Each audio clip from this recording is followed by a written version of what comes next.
क्या बोलती पब्लिक? एकदम बढ़िया। तो कैसे आप सभी लोग? उम्मीद करता हूं सभी कोई स्वस्थ होंगे, मस्त होंगे, अपनी पढ़ाई लगातार जारी रखेंगे।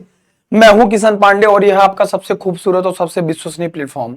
आज ये सेशन आपके लिए बहुत महत्वपूर्ण है। आपके लगातार कमेंट से, लगातार डाउट से sir all formula one in one video लेके आइए।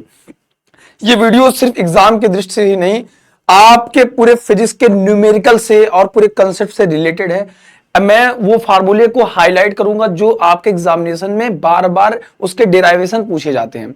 तो सिर्फ 10 मिनट में ये पूरी वीडियो हम समराइज करेंगे। पूरी फिजिक्स के मोस्ट इंपॉर्टेंट अलग अलग चैप्टर वाइज फार्मूले आपको इस वीडियो में मिलने वाले हैं और विद पीडीएफ भी इसका मिल जाएगा और इसका लिंक डिस्क्रिप्शन में मैं डलवा दूंगा। ठीक है, अगर मैं बात करूं, सबसे पहले स्टार्ट करते हैं इलेक्ट्रिक चार्जेस एंड फील्ड से। इलेक्ट्रिक चार्जेस एंड फील्ड में सबसे पहले आपको पता है कूलम्ब्स लॉ। कूलम्ब्स लॉ में सबसे ज्यादा इंपॉर्टेंट है ये वाला formula, F equal to 1/4 pi epsilon not Q1 Q2 upon R square. कई दफा ऐसा होता है कि इसकी यूनिट पूछ ली जाती है और कई दफा ऐसा होता है कि इसका वैल्यू आपको न्यूमेरिकल में दिया भी रहता है, हो सकता है नहीं भी दिया रहे, और इससे रिलेटेड न्यूमेरिकल आपके एग्जामिनेशन में पूछे जाते हैं। ठीक है, तो याद रखना कि इस पे न्यूमेरिकल भी सॉल्व करना है हमें और ये चीजें इंपॉर्टेंट भी है। उसके बाद आता है electric field intensity E equal to F upon Q not. कभी कभी आपको जैसे थियरी नहीं याद आ रही, उसकी डेफिनेशन नहीं याद आ रहा है, फार्मूला सिर्फ अगर आपको याद हो गया फिर भी आप उसकी क्या बना सकते हैं, डेफिनेशन बना सकते हैं। जैसे मैंने कहा कि ये जो चार्ज है टेस्ट चार्ज होता है। क्या होता है? Test charge. Unit test charge जितना फोर्स एक्सपीरियंस करता है वो उसकी क्या कहलाती है? इलेक्ट्रिक फील्ड इंटेंसिटी कहलाती है। ठीक है, अगर हम बात करें intensity of electric field due to the point charge, अगर हम बात करें यहां पे होगा पॉइंट चार्ज। पॉइंट चार्ज के लिए क्या फार्मूला होगा? F equal to intensity of electric field due to the point charge होगा यहाँ पे। ठीक है, तो E equal to 1/4 pi epsilon Q upon R square. अगर हम इसकी यूनिट की बात करें तो न्यूटन प्रति कूलम्ब होगा। ठीक है, intensity of electric field due to the uniformly ring के लिए तो वो ये फार्मूला क्या होगा? ये वाला होगा। और जितने फार्मूले बता रहा हूं भैया बहुत इंपॉर्टेंट है, इसको याद रखना है। ठीक है, इलेक्ट्रिक पोटेंशियल डिफरेंस का फार्मूला क्या होता है? V equal to W upon Q not. यानी कि यूनिट चार्ज को एक पॉइंट से, यूनिट टेस्ट चार्ज को एक पॉइंट से दूसरे पॉइंट तक लाने में जितना वर्क डन होगा वो उसका क्या कहलाएगा? पोटेंशियल डिफरेंस कहलाएगा। और वही बात हम करें तो इलेक्ट्रिक पोटेंशियल का, इलेक्ट्रिक पोटेंशियल और पोटेंशियल डिफरेंस में सिर्फ इतना अंतर है कि हम इनफाइनाइट से किसी भी पॉइंट से अगर हम इलेक्ट्रिक फील्ड के अंदर लाने में जो वर्क डन करना पड़ता है उसे हम क्या कहते हैं? पोटेंशियल कहते हैं। ठीक है, अगर हम बात करें अगले फार्मूले पे चलते हैं, electric potential due to a point charge. जैसे electric field due to point charge, ऐसे electric potential due to point charge. V equal to 1/4 pi epsilon naught Q upon R होता है और इसकी ये यूनिट होती है वोल्ट होता है। फिर हम बात करें electric potential at a group, कई ढेर सारे चार्ज के लिए, तो ये फार्मूला हो जाएगा। ठीक है, फिर अगले फार्मूले पर अगर हम आपसे बात करें तो इलेक्ट्रिक पोटेंशियल एनर्जी का फार्मूला क्या होता है? U बराबर 1/4 pi epsilon not Q1 Q2 upon सिर्फ R होता है। यानी कि U inversely proportional to R होता है। कभी कभी एमसीक्यू में ऐसे पूछ लिया जाता है कि अगर हम डिस्टेंस बढ़ा दें तो पोटेंशियल एनर्जी क्या हो जाएगी? डिक्रीज हो जाएगी, सीधी सीधी बात है। फिर बात आता है trajectory path of charge particle in uniform electric field. अगर हमारे पास यूनिफॉर्म इलेक्ट्रिक फील्ड है, अगर हम चार्ज को इसमें इंटर कराएं तो जो चार्ज होता है, चार्ज जब इसमें इंटर करेगा उसका पाथ कैसा बनेगा? उसका पाथ ऐसे परवलयाकार बनेगा, प्रोजेक्टाइल बनेगा। तो उसका ये फार्मूला होता है, इसका पाथ आपको याद करना इंपॉर्टेंट है। ठीक है, फिर आता है इलेक्ट्रिक डायपोल मूवमेंट, सबसे इंपॉर्टेंट चीज है। जब चार्ज का नेचर मेरे भाई क्या हो? जब चार्ज का नेचर अपोजिट हो, नेचर अपोजिट का मतलब क्या है कि एक पॉजिटिव चार्ज हो तो एक हमारे पास क्या हो? नेगेटिव चार्ज हो, और लेकिन उसका मैग्नीट्यूड क्या होना चाहिए? Magnitude will be the same. Magnitude हमारे पास क्या होना चाहिए? सेम होना चाहिए। तो वो क्या कहलाता है? डायपोल कहलाता है, जब हम उसको मिनिमम डिस्टेंस पे रखते हैं। ठीक है, जब दो सेम मैग्नीट्यूड के चार्ज को बहुत ही मिनिमम डिस्टेंस पर रखते हैं तो वो ऐसा सिस्टम क्या कहलाता है? इलेक्ट्रिक डायपोल कहलाता है। Electric dipole movement of couple and electric dipole placed in the external uniform field, इसकी प्रूविंग आती है, इसका डेरिवेशन आता है, बहुत इंपॉर्टेंट है। इस पे न्यूमेरिकल भी आपके पूछे जाते हैं, याद रखिएगा। इस पे न्यूमेरिकल और डेरिवेशन दोनों इंपॉर्टेंट है। टाउ बराबर P sin theta newton into metre. फिर हम बात करें work done in the rotating electric dipole in an external uniform field, तो W बराबर क्या होता है? Pe1 माइनस cos थीटा होता है। इसमें थीटा के 3 केसेस बनते हैं, थीटा बराबर 0 डिग्री पे, थीटा बराबर 90 डिग्री पे और थीटा बराबर 180 डिग्री पे बनता है। इसमें 3 केसेस बनते हैं, बहुत इंपॉर्टेंट है, याद रखना। इससे भी न्यूमेरिकल हिट करता है डायरेक्ट एग्जामिनेशन में आपके। फिर आता है potential energy and electric dipole of electric field, तो U इक्वल टू हम कह सकते हैं माइनस PE क्या होता है? cos थीटा होता है। फिर अगले फार्मूले पे चलते हैं, एक एक फार्मूला हमने बताया आपको। ठीक है, फिर चलते हैं axial position, equatorial position, broad position. और एक्सियल और इक्वेटोरियल में आपको रेशियो भी पूछा जाता है। Electric field and density due to the dipole हम जब निकलते हैं at axial position, at equatorial position, ये बहुत इंपॉर्टेंट है आपके लिए। फिर आता है ऑन चार्ज स्फेरिकल सेल के लिए E equal to sigma upon epsilon not. इसकी प्रूविंग यानी कि इसका डेरिवेशन बहुत इंपॉर्टेंट है, और इसका डेरिवेशन मोस्ट इंपॉर्टेंट डेरिवेशन की सीरीज हम लेके आएंगे, फिर आपको इसमें वो वीडियो मिल जाएगी, ठीक है। फिर an internal point, internal point क्या होगा, जब हम किसी स्फेरिकल कंडक्टर को चार्ज देते हैं तो चार्ज उसकी सरफेस पे क्या होता है, फैल जाता है। चार्ज उसके सरफेस पे क्या होता है, इक्वली डिस्ट्रीब्यूट हो जाता है, और उसके अंदर चार्ज बचता ही नहीं।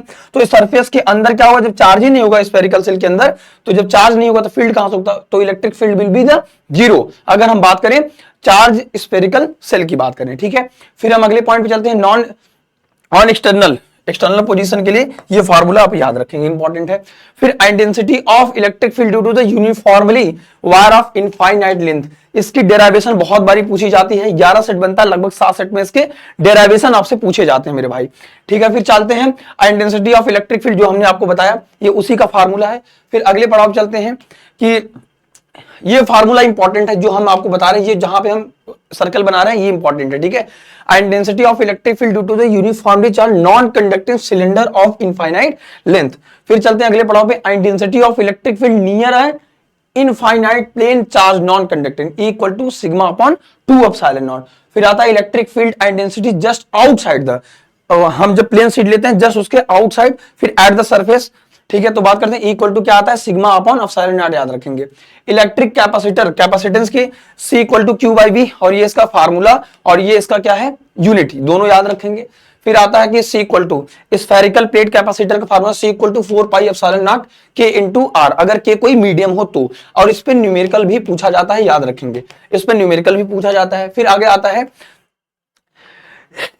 कैपेसिटिव का, आता है मेरे भाई सबसे potential energy of a charge conductor, U equal to half QV होता है, या फिर Q स्क्वायर बाई C, या फिर हाफ CV स्क्वायर, तीनों पे न्यूमेरिकल बनता है, तीनों बहुत ही मोस्ट इंपॉर्टेंट है आपके एग्जामिनेशन के लिए।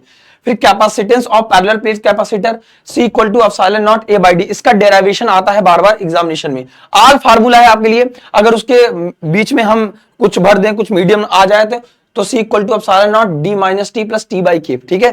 इन दोनों के डेरिवेशन बहुत बारी हर बार रिपीटेड है, तो इसको याद रखिएगा, ठीक है।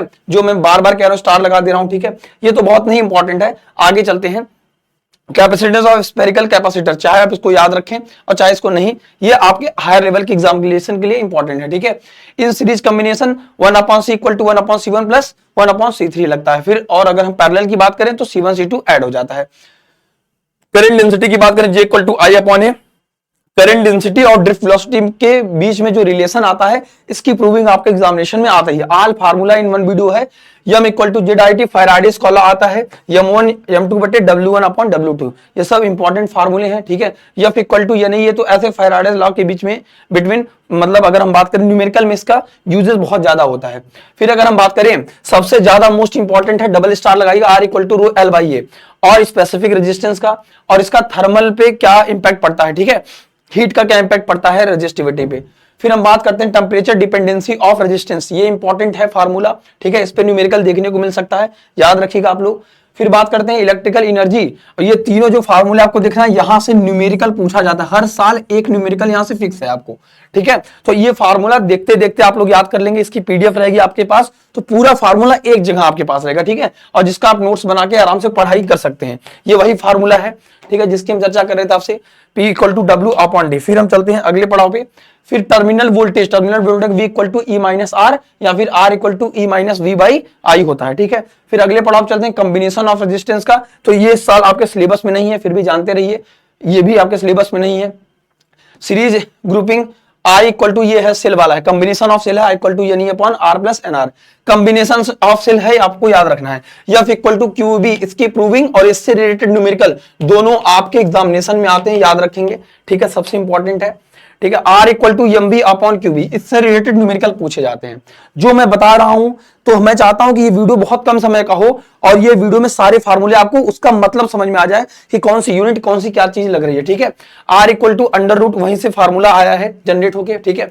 T equal to 2 pi m upon में क्यू बी, इसकी प्रूविंग आती है एग्जामिनेशन में, तो इसकी प्रूविंग जरूर एक बार खुद से प्रैक्टिस कर लेंगे क्योंकि एग्जामिनेशन में सब मोस्ट रिपीटेड सवाल है। ठीक है, याद रखेंगे। Kinetic energy of a particle E equal to r square, ये इसकी प्रूविंग नहीं आएगी, बस इस फार्मूले को याद रखेंगे, इससे न्यूमेरिकल आपके बन सकते हैं। ठीक है।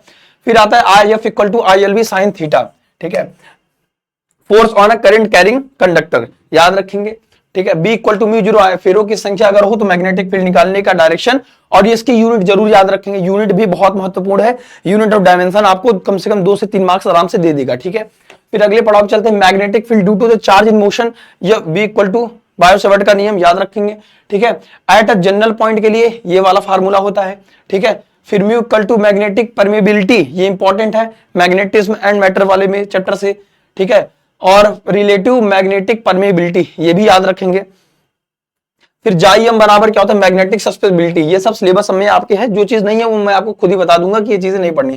क्यूरीज लॉ इस बार हटा दिया गया है, बहुत परेशान होने की जरूरत नहीं। फॉर अ फेरोमैग्नेटिक मटेरियल जाई एम, ये भी आपके सिलेबस में हटा दिया गया है। ठीक है। लेकिन फार्मूला आपको याद रहे, आपको आगे, ये सिर्फ एक बोर्ड के लिए नहीं है, ये हर बच्चों के लिए है जिनको जो एग्जामिनेशन में किसी बैठेंगे, बहुत इंपॉर्टेंट वीडियो आपके लिए। ठीक है। तो d phi equal to B into d A, ये भी याद रखेंगे, मैग्नेटिक फ्लक्स का फार्मूला है। और v equal to v not sine omega t. ठीक है। यहां से आपको अल्टरनेटिंग के कई ढेर सारे फार्मूले हैं जो आपको याद होने चाहिए। अल्टरनेटिंग में जो सबसे इंपॉर्टेंट फार्मूला है, अगर मैं आपसे बताना चाहूं तो अल्टरनेटिंग में सबसे इंपॉर्टेंट फार्मूला आपको ये मिलेगा। ठीक है। अल्टरनेटिंग करंट में आपको सबसे फार्मूला ये मिलेगा, z equal to r square plus XL square. ठीक है। XL equal to 1 upon omega C का स्क्वायर। इससे रिलेटेड आपको न्यूमेरिकल देखने को मिलेगा ही मिलेगा मेरे भाई, याद रखना। ठीक है। ये सबसे ज्यादा इंपॉर्टेंट है पूरे अल्टरनेटिंग करंट में। ठीक है। यहां से आपको सवाल पूछा ही पूछा जाएगा। ठीक है। और ये फ्रीक्वेंसी का फार्मूला है, ये पूरी समझ लीजिए पूरी बुक फर्स्ट के सबसे ज्यादा मोस्ट रिपीटेड जो डेरिवेशन आपके आते हैं। ठीक है। अब मिलेंगे बेटा अगली नेक्स्ट वीडियो में, अपना ध्यान रखिए। और ये वीडियो आपके लिए बहुत इंपॉर्टेंट है, मैं चाहता था ये वीडियो सबसे कम समय में बने और सबसे ज्यादा कंटेंट इसमें आपको मिल पाए। इसमें क्या चीजें इंपॉर्टेंट है, कहां पे न्यूमेरिकल पूछा जाता है, किस फार्मूले से बहुत ज्यादा डेरिवेशन पूछा जाता है, उस चीज को हमने इसमें समराइज करने की कोशिश करी है। मिलते हैं नेक्स्ट वीडियो में, अपना ध्यान रखिएगा। इस वीडियो को पूरा प्यार और सपोर्ट दीजिएगा और अपने पूरे दोस्तों के साथ शेयर करिएगा। इसका पीडीएफ का लिंक आपको मिल जाएगा, उसको डाउनलोड करके पढ़ लीजिएगा। ठीक है। थैंक यू सो मच प्यारे बच्चों, love you all, take care.